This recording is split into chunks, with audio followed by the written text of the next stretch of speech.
Namaste. I'm Shannon. And I'm Jay. Today we're standing in front of the Pitchy Ritchie Railway, about to head off to Corn in the Flinders Ranges. Very excited to hop on board and check out all the scenic views along the way. Toot toot!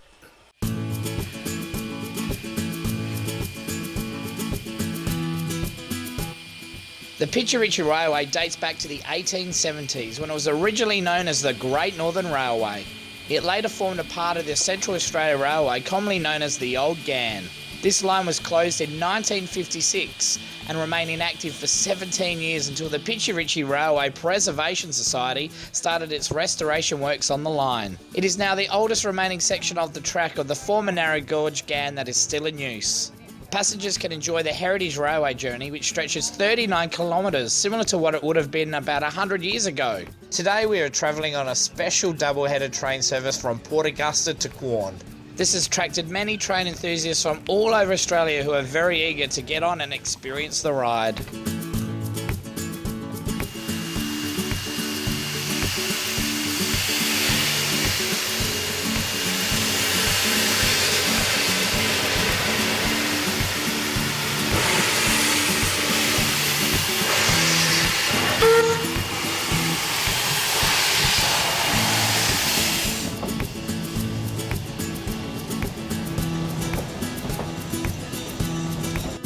As you walk onto the train, you are immediately captivated by its unique look. The beautiful wooden interior of the train dates back to the 1920s and still preserves the original style and travel wardrobes, lamps, and even a travel kitchen for longer journeys. With the scenic views of untouched nature out the window and the quiet noise of the wheels in motion, you can really sit back and relax with an interesting novel.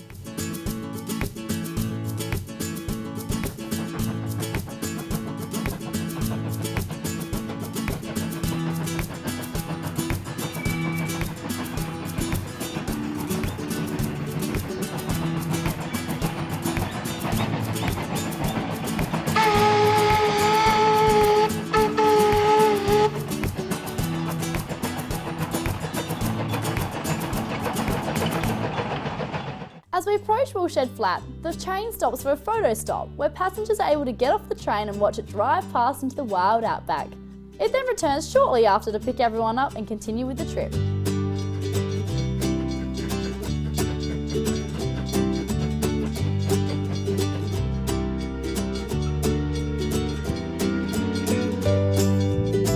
Woolshed Flat is a stop located about halfway through the journey, making it a perfect time to get off the train and stretch your legs and take a few photos and have a bite to eat. It's also a little bit of history dating back to the days when it was just a sheep station. The historic woolshed behind me was built in 1856 and was used as a storage facility for all the surrounding properties. But back in the shearing days, well, it used to hold 40 shearers until the electric shearer came along, which brought that down to 5 to save time. But one good thing about the place behind me is it's got all the shearers' name engraved in the wall dating back to the 1800s. The Woolshed Flat stop was not just for a rest and look around, it's also where two engines are connected onto one train for our special service, the double header. From this point on, there will be not only one but two steam engines pulling us further into the Flinders Ranges. So while we're walking around exploring, the train drivers are working hard connecting another engine onto our train. This gives us a little time to catch up with David, who is the youngest steam locomotive driver in South Australia. Now, thanks for making us feel welcome, David. No problem. Now, I love titles. Can you tell me your title here? I'm the Locomotive Superintendent of the Pitchy Ritchie Railway. Whew, in a nutshell, what does that mean? So I'm responsible for looking after all of the steam and diesel locomotives, all the rolling stock in our workshops to house them all. Can you tell us a bit of history about the Pitchy Ritchie Railway? Well, the railway that we run on is actually part of the original narrow gauge GAN railway that went through from Port Augusta up to Central Australia, and they started construction work on that in the late 1800s. The Preservation Society was formed in 1973 with the intention of preserving this section of the original GAN railway and operating it as a heritage museum. Now, David, one thing I know about you is that you're very, very young when you first got your licence. What did you need to do to get your locomotive licence? So in order to become a locomotive fireman or driver here, we have a series of government examinations that we have to go through to get various licences for things. We've also got a fairly rigorous internal training program. So essentially we can take any new member off the street, train them up, and they can become steam loco drivers if they want to. So as a child, you always had a trade set, and that was your passion from day one? It started out with Thomas, and the trains have just got bigger. Did. Now, what was your very first train that you drove? Oh, that's a good question. I was originally tied up with the Railway Museum down at Port Adelaide, with the small railway down there. And then someone introduced me to the Pitchy Ritchie Railway, and I've been in love since. And ever since then? So what age can you start volunteering? Well, we have quite a lot of volunteers who have actually come up with families. So we've got fairly young volunteers who are doing on-train work. The older people will get, the more jobs become open to them. So most of our volunteers start coming onto the footplate at about 18. So how many passengers does it normally carry from Port Augusta up to the Quon? We've got the capacity to carry about 150 passengers in all of our train services, of which there are about 60 steam services every year. And a beautiful scenic trip. Too right. I think we've got the best part of the line. And do you see something new every time you come up here, I bet? Yeah, I'm sure. Well, apart from the changing season through the past, you always see something interesting and different from the loco cab, and I'm sure from the passenger cars as well. So how often do you get to drive this bad boy? Well, I'm normally up here a couple of times every month, juggling other life commitments, but whenever I can get up here, I'm always up. Now, David, you are the youngest driver in South Australia. How does that feel?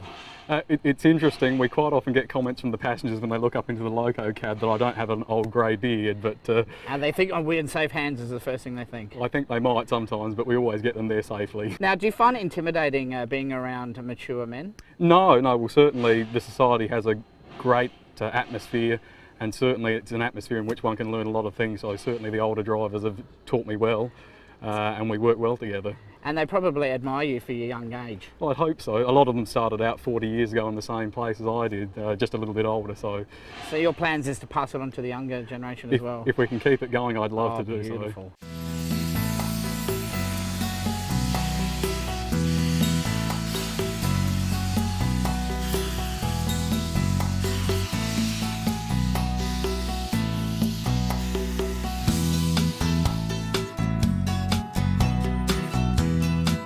As we get back onto the train and head further into the Outback, we experience a range of changing landscapes.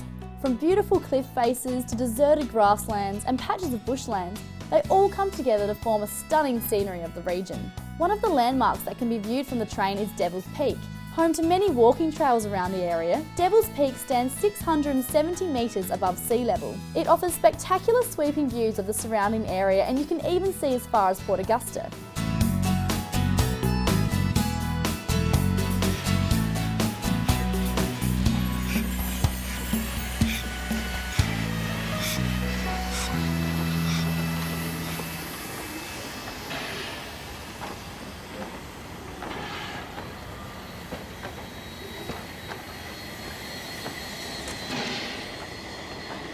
As we arrive in Quorn, we get a chance to speak to Ben, who is the train guard on our train. Now Ben, you've been helping passengers get on and off the train all day and making sure that all their safety is in order. What other responsibilities do you have as being the train guard? Well, we're basically in charge of the train. We are the boss. We have more power than what the driver does actually, Really? which is quite funny. But we have a lot of paperwork that we have to fill out. There's a lot of paperwork with railways and legal requirements that you have to meet, so we fill all that out. And then once the train is in motion, our job is to observe the train and make sure that all the carriages behave themselves and stay on the track. So Ben, you are only 19 and already a train guard. How did you start out and what made you want to be a train guard? Pitchy Ritchie is very enthusiastic with their young members and try and get them involved as possible. So when I started at 15, I was on the train as a car captain, so giving passengers information as we went along and clipping their tickets. And then as I got old enough, I was able to start my training to become a guard, which took about 12 to 18 months. So what can passengers expect while going on the Pitchy Ritchie train? Well, you leave Quorn and within 10 minutes you're out into the Pitchy Ritchie Pass, which is some of the most spectacular views of the Flinders Ranges. It's absolutely beautiful going on there today, I tell you what. Magic, isn't it? Yeah. And then each carriage has its own car captain who gives you all the historical information and points out points of interest, so he'll look out for the kangaroos and point them out for you. And then on some of our trains we also offer the refreshments as well, so there's lovely pies and pasties as well. which is always good fun. Well, thanks so much and good luck for the future there, Ben. And No hopefully you worries. can get up to driving the train sometime soon. Yeah, thank you. As all the passengers are off the train and it's about to head back, we quickly catch up with the driver, who even takes us inside the cabin to show us around. I'm with Walter, the man who was guiding us all the way here, and I'll tell you what, you got us here safely. Now, you're in charge of the regulator part of the train. Can you tell me what that is? Okay, that's virtually the accelerator. It's a large handle that opens a valve, allows steam from the boiler to be admitted to the cylinders, and thus, of course, powers us up the hill. Now, one thing I noticed, you're not working up a sweat like the other guy, because I saw one guy heaving coal, putting it into the, what do they call it, the oven, the fireplace? Yes, I use the firebox. The firebox? Yes, to fire up the boiler. Yes, it's a two-man crew. One man is driving the locomotive, that is working the regulator, working the brakes, and the other guy is responsible for the boiler, so he's the fireman. So that one's passed the buck because you're working up a sweat, you've done your apprenticeship, now you pass that on, is that what happens? Yes, it's You part pull of the rank? training. Well, you start as a cleaner, Yeah.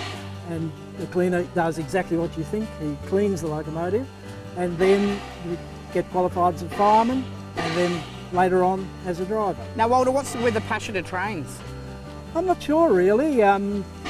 Got involved first because this was up in the Flinders Ranges, and it was a marvellous place to come camping, a place to take the kids, and the railway happened to be here, so I got involved with the railway. So how many years have you been involved? It's coming up to 40 years now. 40 years, do you get anything from them, a party or anything up here? Oh no, it's one big party, let's say. No worries, thanks for having a chat with us today and keep up the good work. Thank you. Thank you, mate.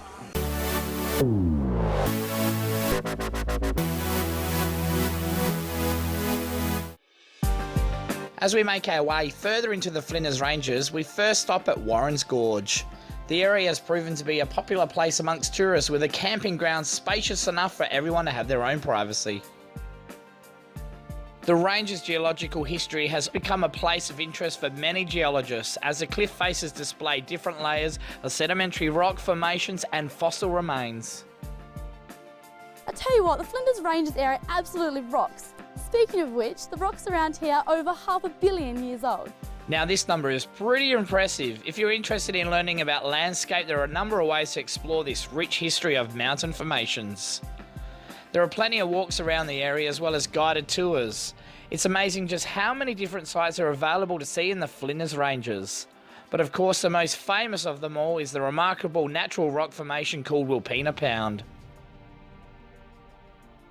About 120 kilometres up from Quorn, Wilpena Pound could be described as the centrepiece of the Flinders Ranges. As a result of millions of years of eroded mountains, the Wilpena Pound and its surrounding ranges cover an astounding area of 100 kilometres. The level floor of the pound itself stretches 8 kilometres long and 4 kilometres wide. Resembling a cupped hand, some suggest the word Wilpena means bent fingers, as its original meaning has been lost with the Aboriginal people who once inhabited the area. Today, however, the Indigenous people translate the meaning of the word as meeting place. We meet up with Michael from Wilpena Pound Resort to tell us about the area. This has to be one of my favourite parts of the trip so far. I'm here with Michael, one of the senior drivers here. I'm just speechless on how amazing this eastern side of Wilpena Pound is. Spectacular place. Can you tell me a little bit about the history? Well, the geology of the Flinders Ranges, the whole area of the Flinders and Mount Lofty Ranges to the south of us, all goes back over 800 million years ago in current geological understanding, when the Earth's continents moved apart and created the Adelaidean Basin, into which the ocean was able to bring layer upon layer of sedimentation, like a cheesecake that Sarah Lee might make. And it was in the ground long enough to become rock, and then a huge amount of pressure put on it about 500 million years ago, which cracked it and lifted it and folded it through the countryside. So when you look through the Flinders Ranges, you'll see the folding of the mountains one after the other. The pound just happens to be a fold of material that is now uplifted and for us to see in full view. And the reason we look like we do is a rock called quartzite. In the middle or near the end of this sedimentation of deposits, a very thick layer of sand that became a very hard sandstone, and everything above it's been washed away, and so the hard rock's sitting on the surface. Now, it took a lot of man hours, a lot of volunteers to put all the concrete in place for It this? did, longer than the Opera House, this build. Oh, it's longer than the Opera House. But we're on the eastern side. Can you tell me how many lookouts there are? Well, in terms of major lookouts, there's 2 mountains to climb, and there's what's called Wangara Hill Lookout near Hills Homestead, which most people can get to if they haven't been walking too much. So whereabouts are we currently? Here we're on Stokes Hill Lookout, which is about 15 kilometres due east of the Pound, and we are looking at the complete eastern wall. What's some special features of the wall? Well, here we can look across to St Mary Peak, which is the highest point in the Flinders Ranges at 1,171 metres and dominates the landscape. The Pound actually congregates a large number of high peaks together, and you can see it from a long way away. Now, Michael, one of the best scenic views is in the air. Can Absolutely. you tell me a little bit about the flood? Yes, from the air, the whole structure of the Pound and the size and the grandeur of it comes to light, and flying around is certainly one of the best ways to do it. And how long does the trip take? We can do 20, 30-minute flights. The 30-minute flight is our signature flight. You get to see what's called the postcard view of the Pound, then you fly over the middle of it and then go up over the gorges at the north end of the park, and it's a great way of seeing everything. And another way, of course, which I'm going to mention this W word, is walk. Walking. How many trails are there? Well, there's 4 major trails up the major peaks and across the Pound. Yeah, so you can do about 70 kilometres before you run out of something to see. Wow, I'm sure you see something new every time you go there. Well, it's just magnificent, and the weather can make it look different every day. And what will you sort of see along the way? Well, you've got mountain views and you've got walking through the Pound itself, so actually feeling the shape around you. There are various trees inside. You might run into an emu or a kangaroo. Unfortunately, sometimes the goats, but they're pretty well under control.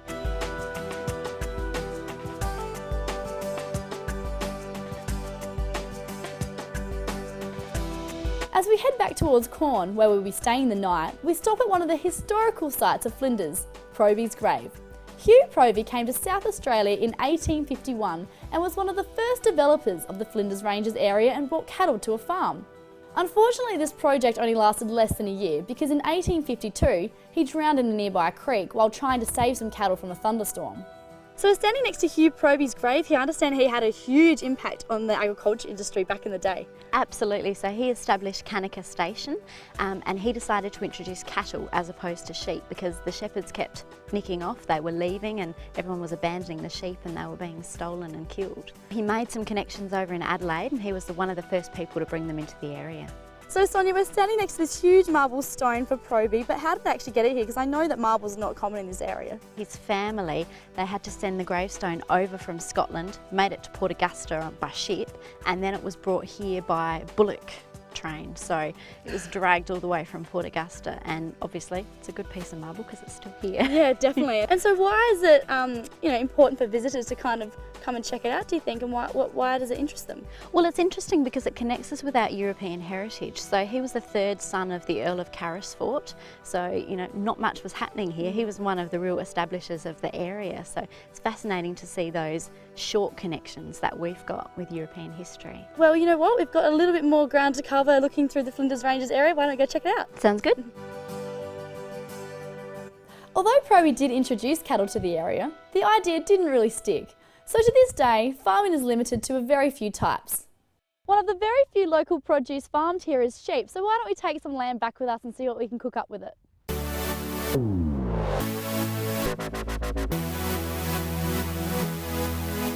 Now Michael, one of my favourite types of meat is lamb, so I brought some back from the Flinders Ranges to see what you can do with it. Excellent, I love the bit you've got. You've got cannon of lamb, a rolled loin, one of my favourite cuts. And so what we're going to do is we're going to start that in a pan and get that nice and crispy on the outside. Just finish it in the oven, shouldn't take too long at all, maybe 10 or 12 minutes, give it a rest. And then I reckon we'll serve it with some couscous and some saltbush, which is what lamb actually eats in the Flinders Ranges. So sounds good. First thing we need to do is add a little bit of oil to our pan, and then we're just going to add our lamb. We're just going to sort of roll it through the pan. It's going to cook quite quickly. We're going to get that nice crispy skin, then we'll chuck it in the oven and let the oven do all the work for us. So while we do that, do you want to do the couscous? Of course. Now couscous is the easiest pasta to do. It's literally rehydration. So I've got some boiling water here and some couscous in a bowl. And you just want to pour that over the couscous, and that is as much cooking as couscous requires. It's so easy, isn't it? So easy. So, as I was talking about before, we want to get a nice crispy outside, so we're just rolling our lamb through the pan. Now, do you want to season it with some salt? Yes, sure. Give it a good grind of salt. Just take a couple of minutes to brown up. So our lamb's ready to go. It's nice and brown on the outside, so we're going to chuck it into an oven, about 180 degrees. For say 10 to 15 minutes, just till it's cooked in the centre. Okay, Shannon, so our lamb's out the oven, our couscous is hydrated. Now it's just time to finish off. So what I might get you to do is add all the ingredients to the couscous. Sounds good. So start with some feta cheese. There we go. Some cucumber. few green olives, a bit of salt bush. And this is interesting, isn't it? Yeah, so I've got one here for you to try. Have a try of one. It's actually a cool little leaf. The lambs actually sort of feed on it in the Flinders Range. We'll mix it Very in interesting flavours. Yeah, it is salty. a bit salty, yeah, and then sort of almost refreshing as well. And lastly, we've got some pine nuts, so we chuck them in as well.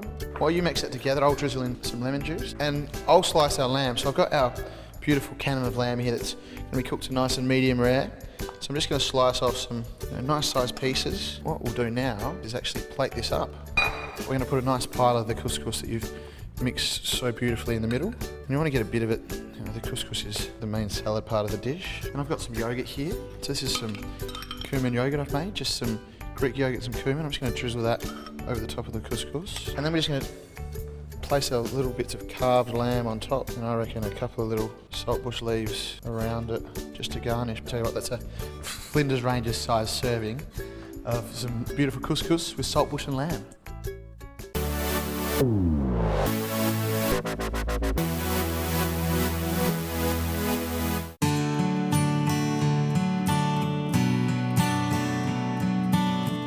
One last stop before we get into Corn is at Backaringa Lookout, a significant vantage point showcasing much of the surrounding area. Some of the most notable sights in the southern Flinders Ranges can be seen from it. So Sonia, you've taken us on a magical journey through the Flinders Ranges today, and we've come here at the Backaringa Lookout. Can you tell me about the area that we can see here in the southern Flinders Ranges? Certainly, we're perfectly located here. We can see the Willockra Plains stretching all the way across here. We've got Backaringa Gorge this way, and just hidden behind that range there, we've got Wilpena Pound. So Wilpena Pound now is a wildlife park. What do you think are the benefits for that being a wildlife park now and restricting, agriculture and stuff there? Oh, well, it's certainly saving a lot of our native vegetation and a lot of our native fauna as well. With the vegetation, everything you can see in shot at the moment, it typifies what you can see in the Flinders Ranges. And we've got some very special native animals here, and one in particular is the yellow-footed rock wallaby. And I heard the yellow-footed rock wallaby is quite rare. Why is that so? Well, it's certainly rare. It's special for us to be able to see it at times. It's because of its beautiful coat. Yeah, it's quite often being killed for its spectacular coat. And so what other animals do you have around here? Well, we've got lots of our typical native animals. You can see our kangaroos, you can see our wallabies. We've also got some native animals who aren't doing such great things. We're having trouble in Corn at the moment with our galahs, so they're stripping our gums, they're quite a nuisance. And I can imagine it makes a huge mess as well for everyone to clean up. A mess and a noise. Yeah. That would be very good in the early mornings. That's right. And we did go to Warren's Gorge, which was absolutely beautiful. Can you tell me what visitors can do around there? Because I saw a few people camping out. Oh, for sure. It's really popular. Long weekends, Easter, we're just full of people, lots of lovely tourists in the town. You can go there. We saw some people abseiling, of course seeing our yellow-footed rock wallaby. It's just a beautiful place to look at all our lovely geological features of Corn as well. So if you're coming to the area, we get lots of geologists coming just to look at, rocks basically is what they're looking at. But we've got some wonderful, very interesting types of rocks. So Sonia, what can visitors expect from visiting the Flinders Ranges? Oh, there's so much to do and so much to see. We've got part of the Hyson walking trail here and many other walking trails as well. We've got lots of our old homesteads, that's the original stations, and they're just fascinating to see the ruins that are left here. And not to mention the amazing lookouts like the lookout we're at now. It's just absolutely breathtaking, isn't it? Yeah, it's perfect. Beautiful. Well, you know what? Thank you so much for taking us around today, and all we have to do now is enjoy the sunset. Wonderful. Experiencing the sunset in the Flinders Ranges, it's not to be missed, as it's quite possibly one of the most beautiful sights you will ever see. The sun illuminates the range in colours of orange and red, and this unique display leaves many wondering how exactly this natural beauty is created. The answer lies in the iron oxide rich soil around the area. Red is the natural colour of the iron oxide, but is not as noticeable in the ground during the day. At sunset, however, it shines in the light of the setting sun, giving the ranges their distinctive rusty colour.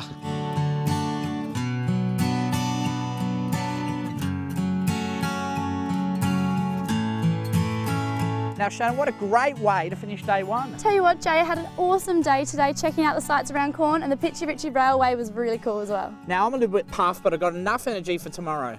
If you would like to watch today's episode again, go to G'daySAtravel.com. Or check us out on Facebook.